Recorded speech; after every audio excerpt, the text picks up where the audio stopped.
Good morning, Liberty County. It's good to be back again to address you and update you, as we have been doing for several weeks now, on how we are managing, facilitating, trying to keep you informed of what's going on in Liberty County, specifically as it references the COVID epidemic, a pandemic, that's what they say, in our area.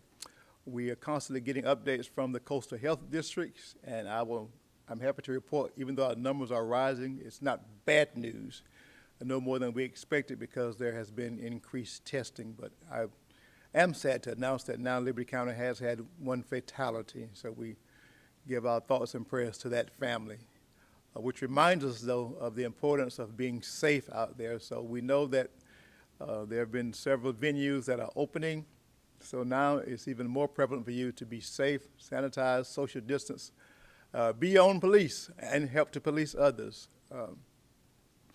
We want to maintain this pandemic as much as we possibly can. We do want you to enjoy our public facilities. We know you've been sheltered in for quite some time, and we are anxious to do the soft opening in phases, as you will hear some others report in just a minute. So we're there with you when it comes to that.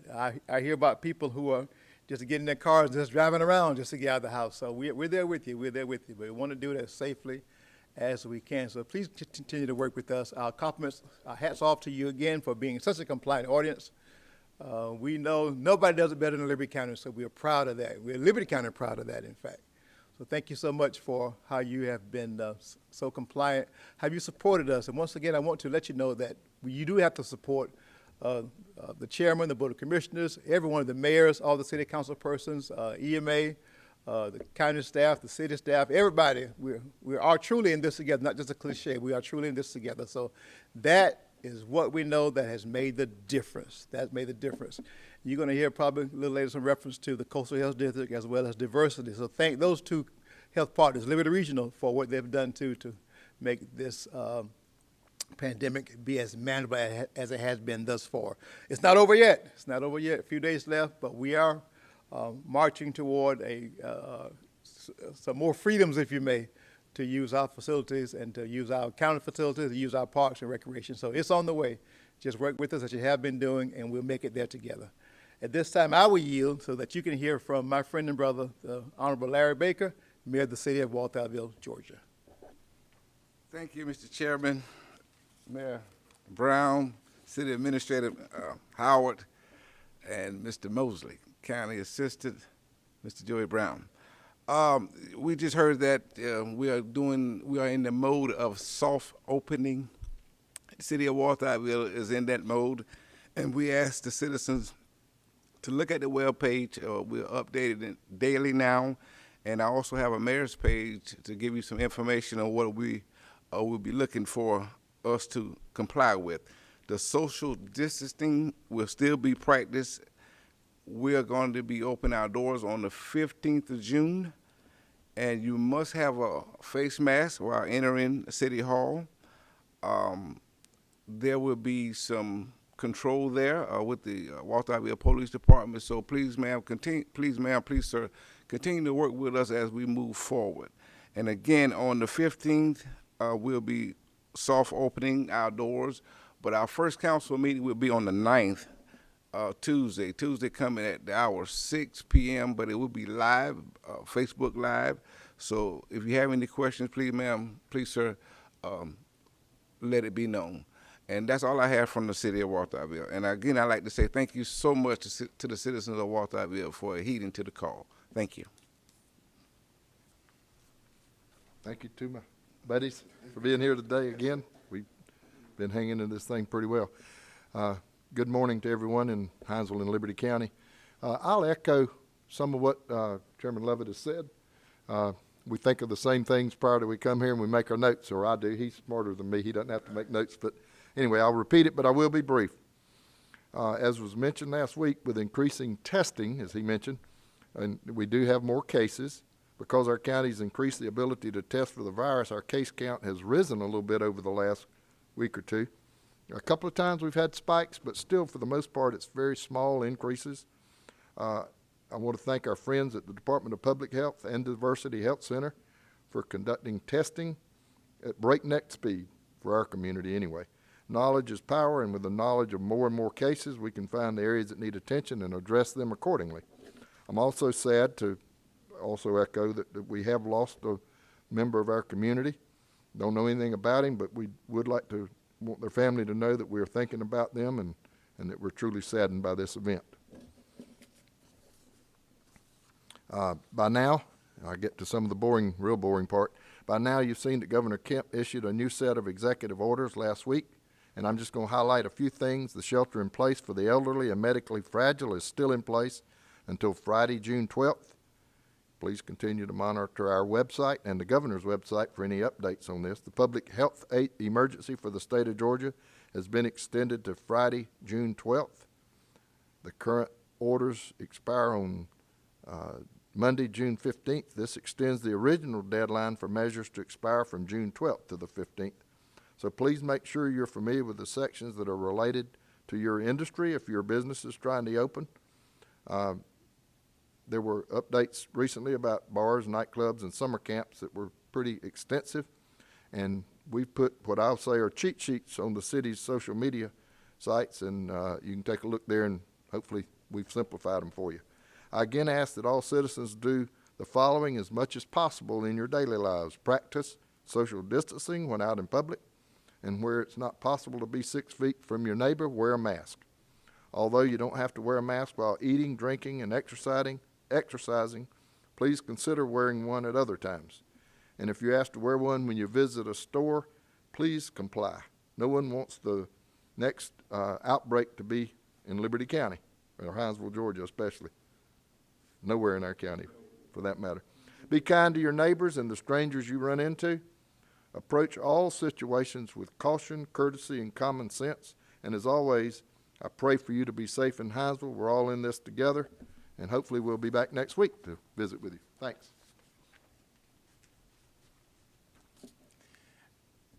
Good morning. My name is Kenneth Howard, City Manager for the City of Hinesville. Thank you, Mayor Brown, Chairman Lovette, and Mayor Baker. We appreciate the diligence of these local representatives coming to you weekly. We've been doing this for at least a couple of months now, and I think it's paying off. I know it's paying off because of the fact that this community, I feel that you are well informed as to the nature of the coronavirus and the effect that it has on our community. Let me also commend you for your dedication. We've had a very fluid situation throughout the county and throughout the nation for that matter. However, this community has been steady in your efforts to curtail the spread of the virus. And the numbers are reflective of that. And I also extend my heartfelt sympathy to the family who has lost a loved one due to the virus. We are fortunate in the fact that we had one, and we don't minimize that at all. It could have been 100, but because of what you're doing, we appreciate that. However, complacency should not set in. We have a long way to go. There's a continuous need to really stay steadfast in our social distancing, our mitigation measures to help curtail the spread of this virus. In addition to that, we've been working, the city of Hinesville, we've been working diligently preparing for the return to City Hall and other city facilities. In other words, the new normal, okay? The new normal will be basically a different environment when you enter into city facilities going forward. And I think that's universal because once we decide to come back and open up our doors to the public, the virus just doesn't stop. And so it is very imperative that we continue to practice these social distancing guidelines that are set forth by the CDC. So how would it look when you return to city facilities? Well, one of the first things that would happen is that when you enter into the facility, there will be a temperature check as well as face coverings requirement. That's number one. We are presenting a full plan to the mayor and council. We gave them the plan preliminary at our last council meeting. Tomorrow we have a council meeting, and we'll present the plan. We'll get approval, or they'll decide how we should do this. We feel that it is important that we have these measures in place. Mayor and council ultimately will make the final decision. But some of the things in addition to that, pattern flows. How do you basically travel through city facilities? The traffic flow will be laid out for our customers to help guide them in the direction in terms of where to stand in the event that there's a line. We'll have flooring markers so that would help guide each and every one that desires to engage city officials or city staff for services. In addition to that, sanitizing stations will be located throughout the facilities to assist in basically sanitizing whenever it's necessary. The same level of services, however, will be rendered.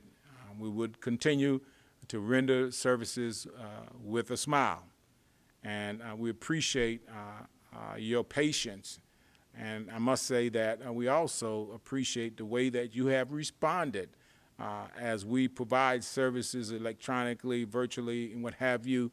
The community have really responded to that, and so we appreciate it. We'll be sending out notifications, information as it relates to water billing. We'll be sending out information as it relates to billing going forward, as it relates to the fees and cutoff notice and all of those things, because we had suspended fees, late fees, and cutoff for any services during this time.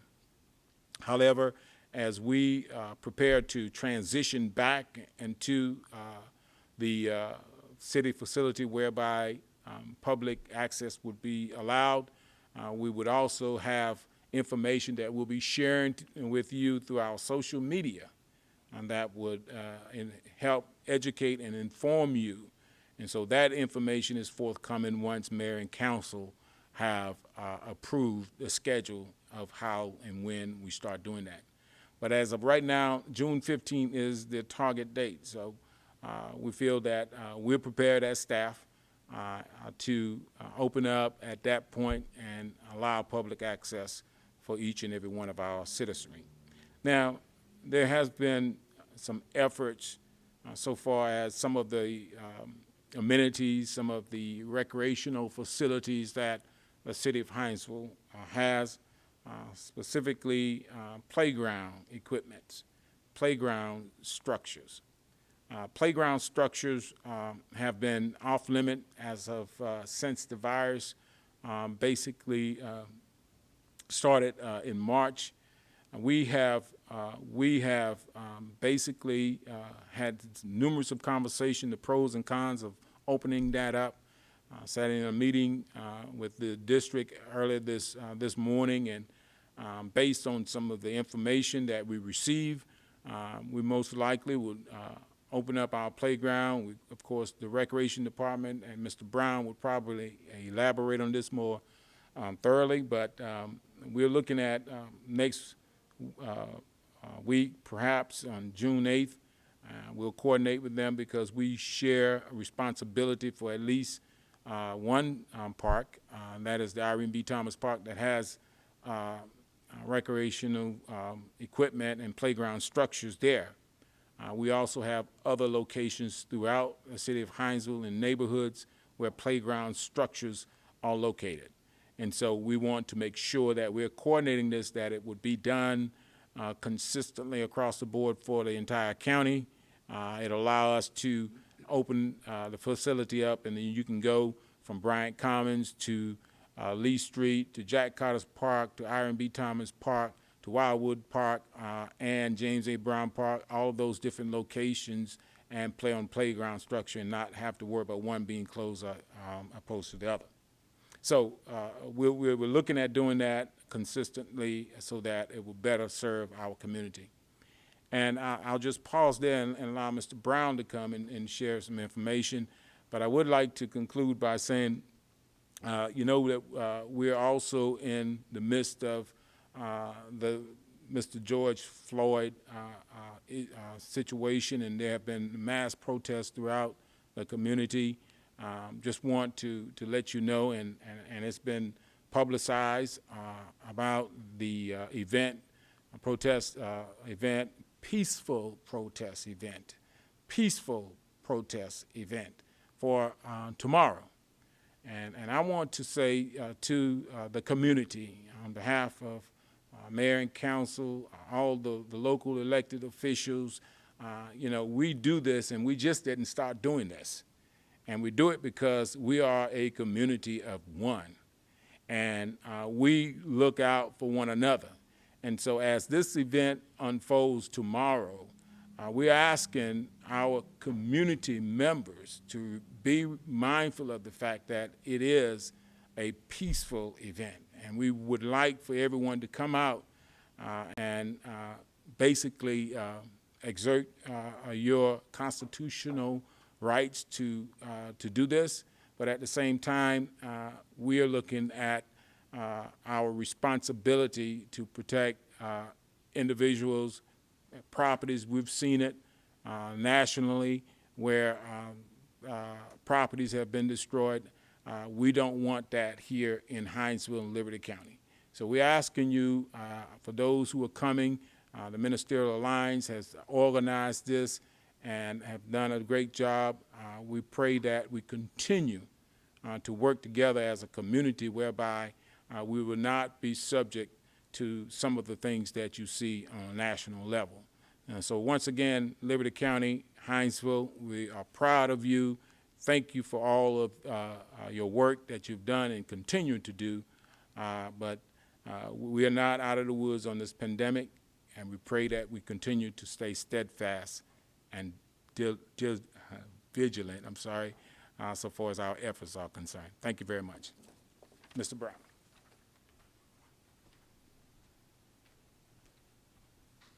Thank you, Mr. Howard. I guess I'm going to jump right into just talk about county operations for a second.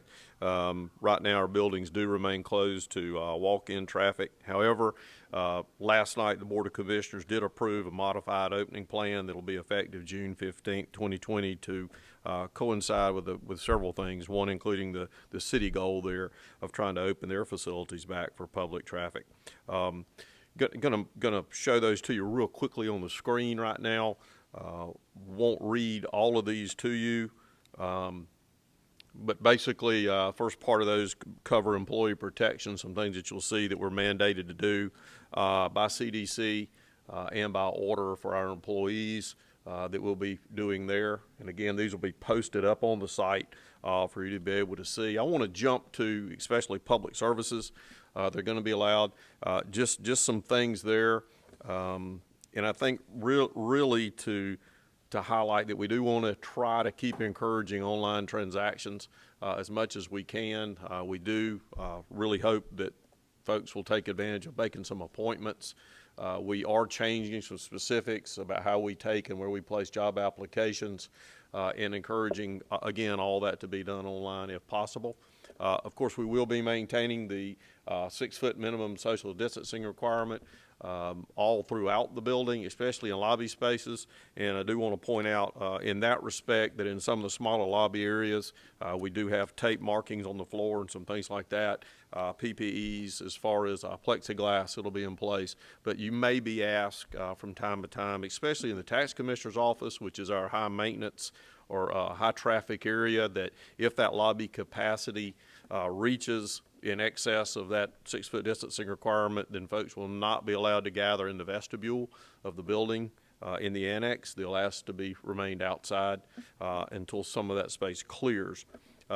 Jumping real quickly, just something you'll see, and a couple of things to point out here on building signage requirements that we'll have at all of our facilities is really note number one, again, with the floor markings and the 6-foot distancing requirement.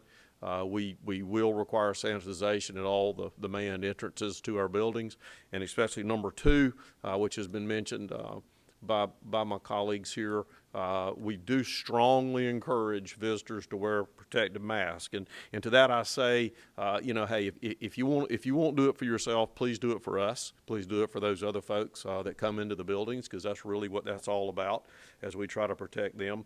And finally, on the protective barriers that'll be in place there, please stay behind those, if you will, to respect our workers and their protection to do that.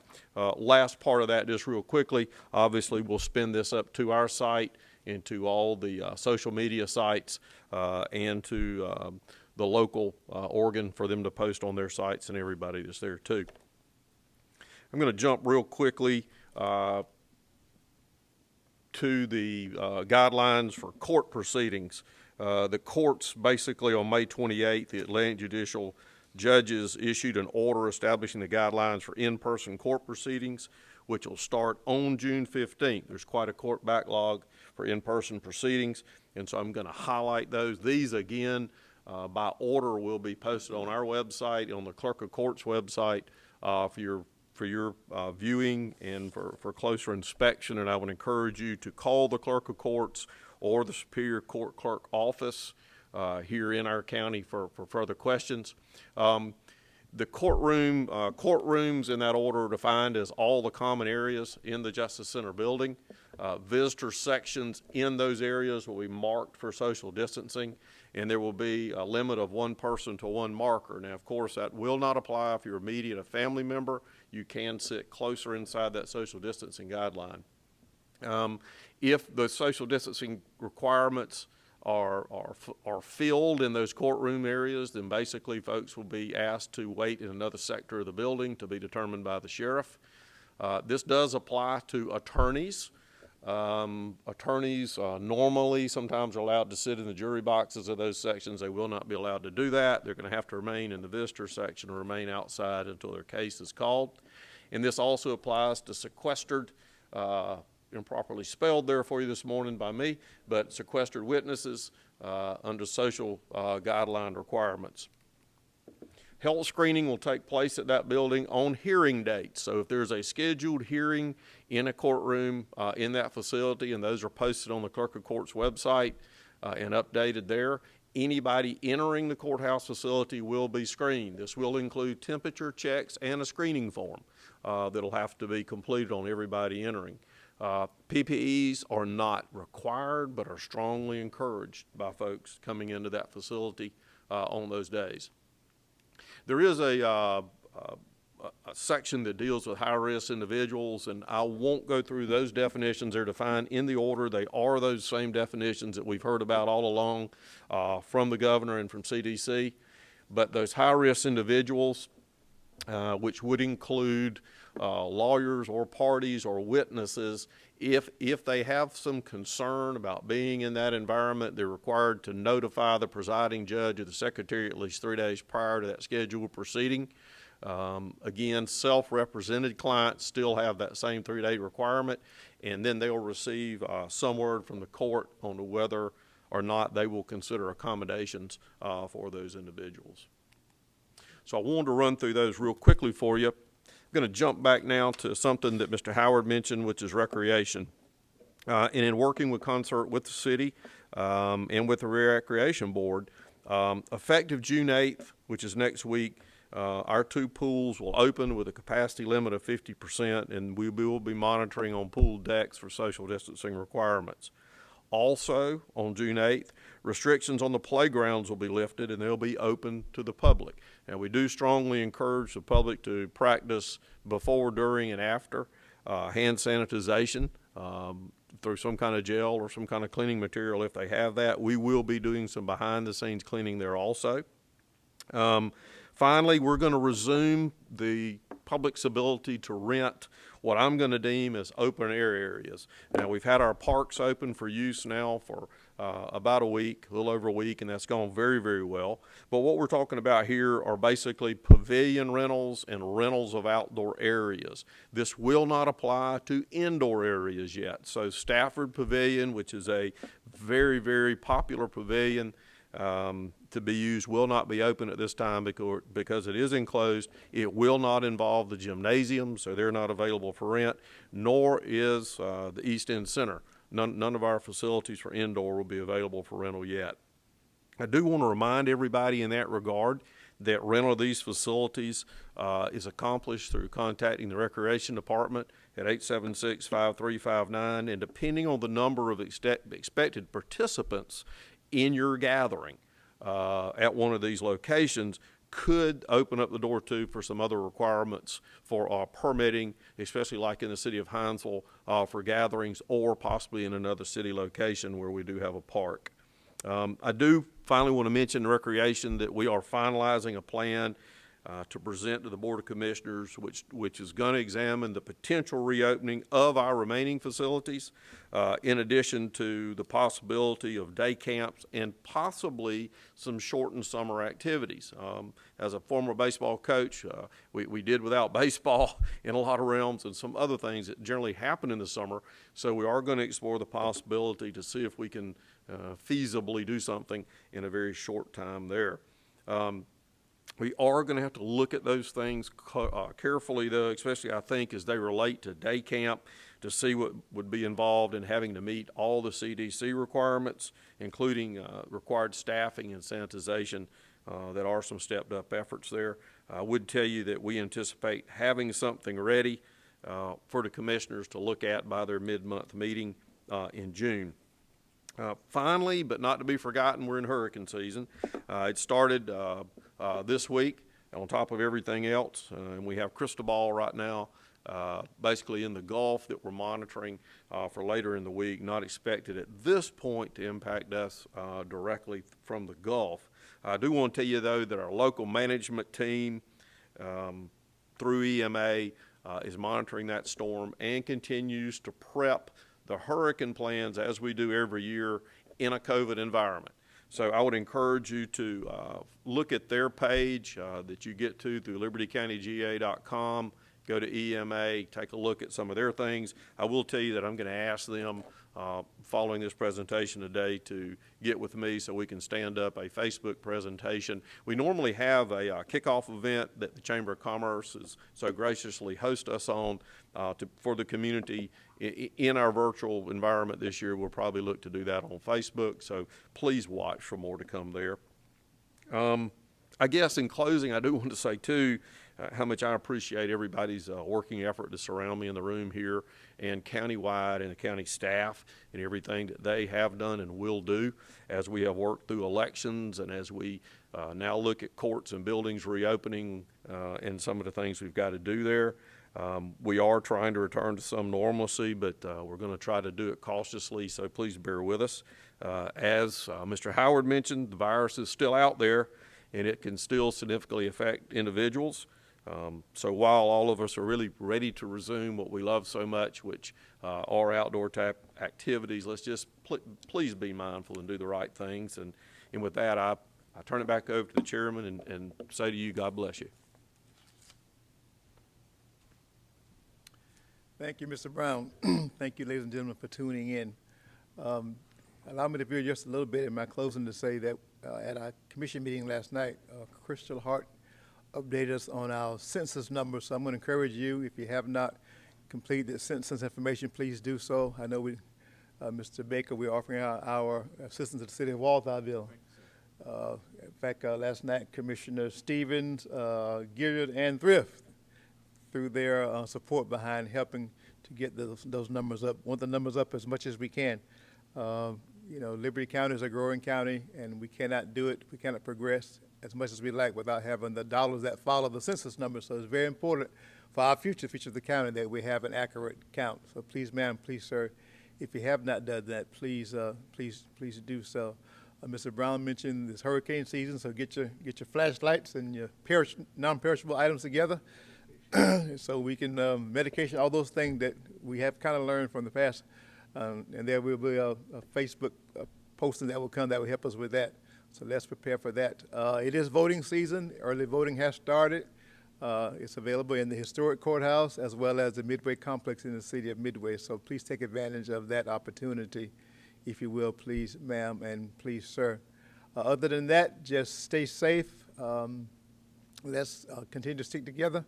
And if I can make this work, I'm gonna ask Mayor Brown to that side and Mayor Becker that side. If you just come give me a fist bump, if you please will. And I just want to simply say, let's keep unity in our community. Have a good day.